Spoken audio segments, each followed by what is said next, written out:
Ahdaf Soueif unites two cultures that we are often encouraged to find mutually exclusive, Islam and the West. Her novels brilliantly illuminate both sides of the cultural divide in which she lives and creates. Shouldn't she be afraid of being caught in the middle? Ahdaf, it seems to me that in your work there are two big battles being fought. One is on behalf of the whole Islamic world against the uncomprehending West, and the other is your battle within the Islamic world. I think it's very important to talk about the first battle before we talk about the second, because otherwise it puts you in a false position. You might be seen to be criticizing Islam when what you're really doing in the first instance is saying this is a whole world that is not enough is known about it, it's been colonized for too long, and we're breaking free. Is that one of the things your books are doing? Well, that seems to be one of the effects that they're having. I don't sort of have, I've never set out with an agenda to sort of tell people about the Muslim world or the Arab world. But the area that I'm interested in writing about, the sort of world that appeals to me, is that world, is my world, the Arab world, and also is the intersection, the sort of crossroads between that and the West. And so I guess in the course of writing, in the course of making up a story or depicting character, then you know necessarily I necessarily find myself representing the Arab world or the Muslim world. And since I aim to do it right, as it were, then I guess there does sort of enter this element of telling, and since I write in English, obviously, then this element does come in of telling people what it's really like, I suppose. Well, you're at the crossroads, but the crossroads have shifted, haven't they? Because your books really start back at the turn of what is now the 20th century, the last century, when Egypt was a colonized country, occupied country. And the crossroads were there.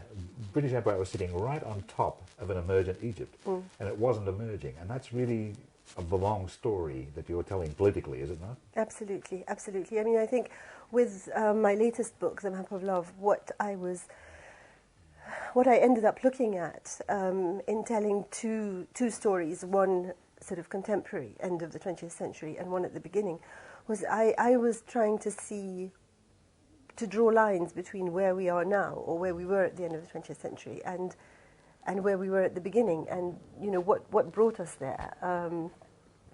So yes, even though, as you say, the crossroads had shifted, yet there is a relationship between them. I think A Map of Love is a sensational book in every way. It's like The Sheikh with brains, really.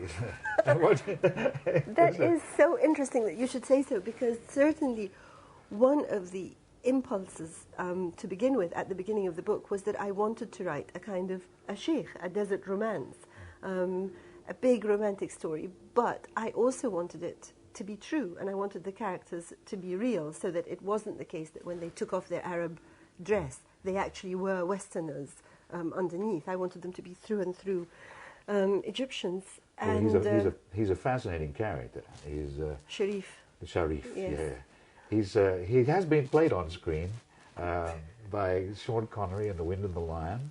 He was the smart sheikh.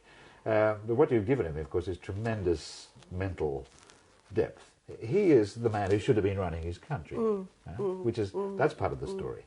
All this talent was suppressed artificially by the British presence, which was necessarily uncomprehending. One might think, in the terms you're talking about, unnecessarily stupid, but definitely unnecessarily uncomprehending. Yes. Well, I mean, I think one of the characters in the book said that Lord Cromer, who was the British agent or ambassador in Egypt at the time, and the effective ruler, was a good patriot, a good British patriot. He was doing what was best for his country. But of course, he wasn't doing what was best for Egypt, even though he, I think, maybe actually really believed that he was. To what extent is Sharif Pasha made up? Were there men like him?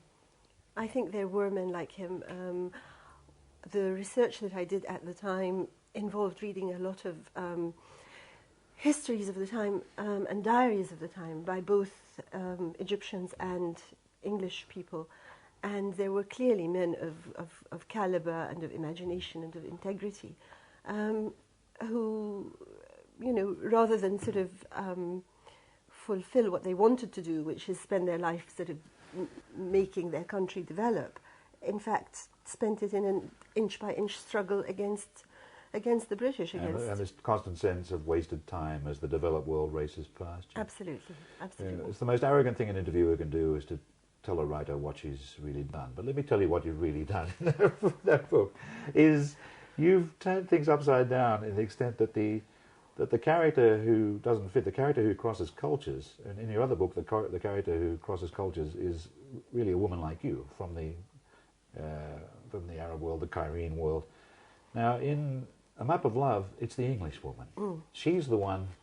That's why it's like the Sheikh, because in the Sheikh she gets kidnapped by the Sheikh and carried away on his horse into the desert. Now, in the book, she is actually translated by love into this other world. And to make it work, you've got to make the love very powerful, and you do. Let me tell you something else you've done. It's a very, very believable love story. But was there anyone like her? Yes, not in the details. I mean, nobody that I know of who sort of crossed in that way. Well, there is one woman, actually, Lady Digby, I forget her first name, Amelia, I think, who married a Syrian sheikh, and she was very much a woman of the world. She'd sort of been all over Europe. I think he was her fifth marriage, in fact, but it was the one that lasted longest, and she lived with him in Syria and Jordan, which wasn't Jordan at the time. Ostracized by her own people? She was very much ostracized by her own people, apart from the travellers, people like Richard Burton and his wife who visited her, the people who went out there, That's the other Richard Burton, the famous scholar, not the later act. Yes, absolutely. Richard Burton, the Richard Burton we're talking about, was actually one of those Englishmen who did penetrate Arab culture very deeply. I think one of the things you're saying in the book is that was a kind of dilettantism that really didn't affect anything. Nothing at all, really, unless it sort of made some people out in the West see the Arab world differently. It also popularized, I guess, things like the 1001 Nights. And also, I think one of the things that he did, which was really interesting, the fact that he translated what was regarded as pornography, but were sort of classical Arabic erotic manuals, was very interesting and was quite important in kind of representing a different face of the Arab world and the Muslim culture. But to go back to your question, I think the woman who was most present in my mind when I started drawing Lady Anna Winterbourne was Lucy Duff Gordon, because her letters show this journey where she goes to Egypt in the middle of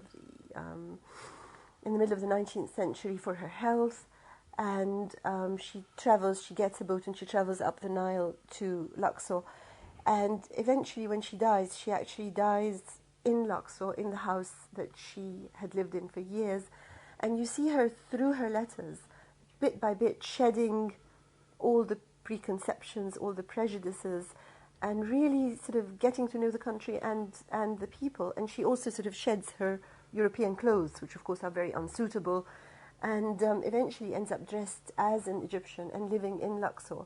The books make the Arab world rich, complex, very, very much worth defending, but defense is one of the big themes because the Arab world is under constant attack from, the only word for it is imperialism, right from the turn of the beginning of the 20th century. And this entails, in your book, telling your story of what you think of Jewish settlement in Palestine, which eventually led to Israel. Now, it puts you on the spot, in a way, because one way or another, the Western humanist tradition, on the whole, has done a very good job of understanding Israel, and not very good job at all of understanding the Palestinian point of view. Is that one of the things you're out to do, but to balance things up? Yes, it is. I mean, I think that the Palestinian story is one of the greatest injustices that the world has known in the 20th century. And as you say, the sort of story from the Israeli side is so well known and so and attended to so sympathetically in the West that it has more or less obliterated the other side, the Palestinian story.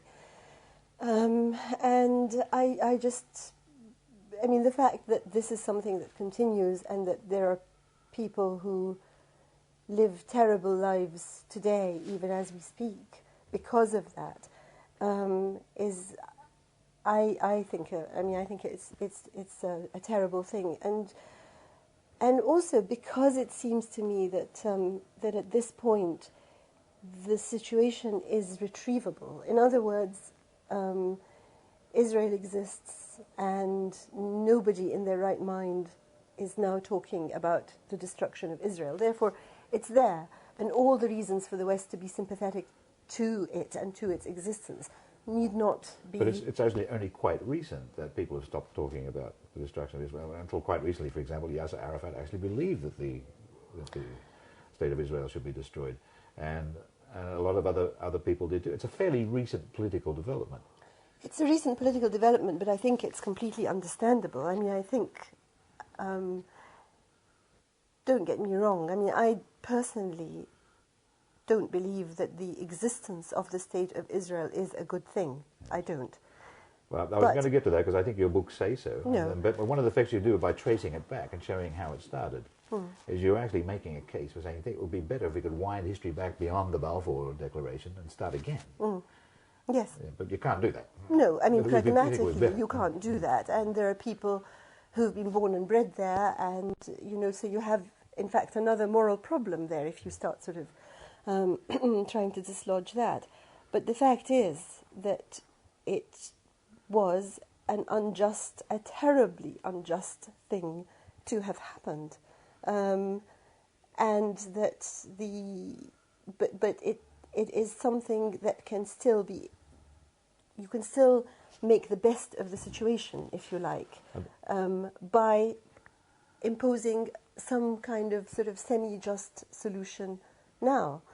And that's why it seems worthwhile to go on about it, because it's not something that is entirely and utterly lost. I mean, we're not talking about the Native Americans now, for example, where there's nothing anyone can do about it. There is still something that can be done about the Palestinians, and I think it's very, very much in the West's hands, which is why it's worth writing about it to the West. Isn't it in the hands of the Arab nations too? I mean, actually, it's so difficult to talk about all of the past and recent developments and to show how they're connected. But it was only the year before last that a deal was put to the Palestinians through Yasser Arafat, which pretty well gave Palestine a parallel state. There was still an argument over Temple Mount and holdings in Jerusalem and so on. And there are plenty of people, even within Israel, who were disgusted with the whole idea of ultra-Zionism and thought this was the way out. And were terribly disappointed when the Palestinians didn't take the deal. I mean, I'm not terribly good on sort of dates and details unless I've actually sort of researched them. But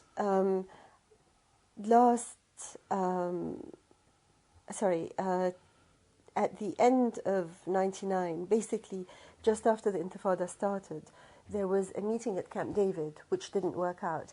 And then after that, there was a meeting at Taba, where the offers on the table were actually, I mean, they were terribly close to a deal. And the reason that didn't work out was because Barak was already on the way out. Everybody knew that he was, going to lose the election and that he couldn't deliver whatever he signed. It's one of the continuing tragedies of the situation that everything depends on the leaders at the time, and you rarely get the right man on both sides at once. Yeah. Now, I don't think you think as much of Sadat as I do, but Sadat was ready to make a deal on Israel. But by a terrible fluke of history, the man in the driving seat in Israel was Begin, the worst possible person. Now, when I read your book, you don't really go much for Sadat. Is one of the reasons you don't like him that he was going to give way on Israel? No, not specifically that. I mean, I think that he could have played a more clever game, and there's, there's no doubt that sort of in theory everybody wants peace. But given that Egypt is the biggest sort of country in the area, and that peace with Egypt was a very important thing for the Israelis to get. I think it could have been hitched more closely to some really solid deal for the Palestinians as well. But Sadat, it was really his internal policies that I find, and a lot of Egyptians find, distasteful. I mean, the fact is that he was responsible, really, for creating the Islamist extremists from whom we are suffering until today. And that was a very deliberate policy on his part. And it was based on the fact that he by nature was not a socialist. I mean, he really wanted to push Egypt closer to the West. He believed in the capitalist ideals of the United States, and he liked the image of himself as a friend of Henry Kissinger and a friend of the West. And so he how sort does of really extremism come out of that? As got off on that. Well, what he did was he needed to get close to the States. He needed to change the economy of the country from a socialist economy to a capitalist economy, to have an open-door economy which sort of encouraged capitalist investment from the West and so on. And he knew that there was a lot of opposition to this within the country, and the opposition mainly came from the leftist groups. These are moderately leftist, I mean, people who would be kind of like Labour, not New Labour, but Labour here, and Liberal Democrats and so on. And from the Nasserist camps, who also tended to be socialist. So in order to... that means followers and admirers of Nasser. Of Nasser. You actually do admire Nasser. I admire Nasser for his foreign... I admire Nasser for a lot of things. I'm not as sort of rosy about him as I used to be, but I do admire him for a lot of things. It does creep into your books that terrible things happened under his regime too, but on the whole, you admired his pride in Egypt and the way he thought he could take it forward along... Indeed, yes, and also his personal integrity. I mean, the man died with 1,000 Egyptian pounds in his bank account, yes. So he wasn't in it in order to sort of amass wealth for himself and so on, which Sadat to a very large extent was. So this whole thing of beating the left meant that what he thought of was, he thought of reviving the Islamist political currents, and in a sort of very non-legitimate way, in the sense of creating groups, funding them, rigging elections in professional syndicates and student unions so that they would gain power as a way of hitting at the left. And of course what he didn't count on was that these people, they didn't think, oh, we're pawns in his game, we'll just do what he wants. They really had their own ideas that they believed in, and they turned against him, and they turned against him in the end for many of the same reasons that the left didn't like him, which was the social injustice that came about during his time and the terrific corruption that his regime instituted and that Egypt has not been able to recover from since. But I take it you think that the extreme Islamic movements won't solve anything? I don't think they'll solve anything at all, no. I think one of the many virtues of the books have politically, quite apart from every other level they work on, they're extremely detailed politically, and you have followed this whole process through from the beginning and shown how it happened. But what I'm hearing tonight from you is something I didn't expect to hear, which is that you don't really think that the Israel problem, which is seen as the Israel problem by the Arab world, can be solved radically. In other words, they simply have to come to terms. I think almost everybody, apart from a sort of extreme fringe, now believes that, you're not going to get, you're not going to get rid of Israel. But what you do want is for Israel to live within its borders. Does that put you in a vulnerable position vis-à-vis extreme Islam? First of all, is extreme Islam a big enough movement to frighten intellectuals in the moderate Arab world? Well, it's done enough nasty things, of course. I mean, there are secular intellectuals in Egypt who've been killed or who've been attacked or who've been forced to live in exile abroad and so on. Does that apply to you? You're not forced to live? No, I'm not forced to live. I mean, I'm forced by circumstances, but by personal, but no. I want to get that in a minute, because I think there are things you can say here that you might find it harder to say at home. Yeah, well, let me say it now. Is that true? Is it easier for you to speak out if you're outside the Arab world than it would be within? no, it isn't, because anything I say anyway gets translated and published within a week. So there's no hiding place. I was wrong about that. Whatever I say. I was just about as wrong as I could be about it. No, I mean, my books and my articles are read in English across the Arab world anyway. I mean, AUC sell many, many copies of my books. I mean, the American University in Cairo bookshop, they sell lots of copies of my books. And also things, as I say, get translated and published and reported on and so on. So it's... After the movie of A Map of Love that they're going to sell by the millions, after Russell Crowe plays the Sheikh. But what we want is, we want the Arab guy to play the Sheikh. Well, Clive, I rely on you for this one. I have no contacts in the movie world. It brings me through to the point now, because the Arab world could not have a better representative than you. But now I want to ask you about the other struggle, which is the struggle for women's rights within the Arab world. And that's in your books too. Let me give you two examples. I think it's in The Sandpiper, if not in Aisha. No, it's in The Sandpiper, where a girl is going to have an education and it gets ruined because her own brother is so pure and pious that he's so appalled that he finds he has a desire for her that he makes sure she stays out of school so that she won't be any more tempting to him. Now, he gets her married off so she can leave the house. He gets her out of the house and gets her married off so that she can no longer tempt him. And that's the end of her education. Now, this is a big theme in your books, is the girls are going to get the education. We find they get them only through very unusual circumstances if they're with very liberal families. I've got a feeling this might have been true of your family. Yeah, I think, though, actually, I mean, maybe there's a sort of slight imbalance here. I mean, that particular story that you referred to, the water heater, I mean, the whole point of it really is that it is a very extreme situation. Okay, but it happens again in the book is In the Eye of the Sun, where my favourite girl in The Eye of the Sun is going to go to university, and her own worthless brother sees her walking in the street with a young man who was just a friend. And the worthless brother feels he's duty-bound to tell her father. This is all the worthless brother does. This is his sole achievement in life, is to ruin his sister's life, right? He tells the father, and the father hurls an ashtray at his daughter with every intention of killing her. They make it up afterwards, and we find out she does get to university.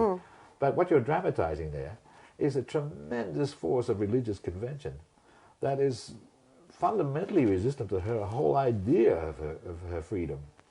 It's not religious, really. I mean, the other guy, the one in the water heater, was religious, but it's a social convention. And I mean, one can't, I suppose, one can't pretend that women or girls do everything they want and lead sort of completely free lives and so on. That is not the case. Do you want them to, is a good question. Well, do you want would them their lives be better? Yes, exactly. That's another question entirely. But I think, I mean, one thing just to say is that, in fact, I mean, I think that any girl in Egypt now who wants to be educated and who can get to, a university or a school or whatever, will be. I mean, when girls aren't educated, it's mostly because people are so poor that everybody sort of, has to work or whatever. There isn't a sort of institutionalized suppression anymore. And when you look at things, you'll see, I mean, 50% of people working in the media, say, in Egypt, are women. There's so much women's sort of writing. Well, it's the very development that fundamentalism is most afraid of, is it not? That's the centre of the fear, is women having a right to speak, equality, is it not? Aren't you under extreme pressure and danger from there's no point calling it the left or the right, from the extreme wing, from men? These are men for whom the man's position in society is supreme, paramount, and must not be threatened, and they'll do anything to stop it. It seems to me that we're in grave danger that the war that is going on really will become a war within Islam, as the hardline men will go to war with moderate Arab societies of every kind in order to stop what you're talking about. I think that when you have times of great social upheaval, a lot of the battles tend to be fought through women and over women's bodies, what they can reveal and what they have to conceal, what they can do and what they, and it's a sort of manifestation of social turbulence. And again, I mean, of course, I would not stand up for extremism in any form, and I'd sort of, be strung up from a tree if Islamic extremists came into power. But again, it has to be said that their position is not absolutely that women, whatever it is, should be hidden or should be seen and not heard. They have very specific things about segregation, for example, that it is better that men and women do not work in close contact with each other. So they would have nothing at all against girls' schools or against women teaching girls or against, in fact, you'd have to have female doctors so that women don't have the necessity of exposing themselves to male doctors. So what I'm trying to say is that things are just more layered. I mean, it isn't the case that every Islamic extremist movement is like the Taliban and just wants to lock up women at home. It is different. Well, I was certain of many things before I read your books, and the things I was certain about, I became less certain about. One thing I did become certain about is that I needed to know more, and this is the way to find out. And literature in modern times in the West has rather lost that function because journalism does it. There are so many other media. And the way you write actually restores that function to literature. So along with all the other virtues of your books, they actually do tell you about the world. And for people listening out there, I want to recommend them. Read the novels of Ahdaf Soueif. Well, thank you.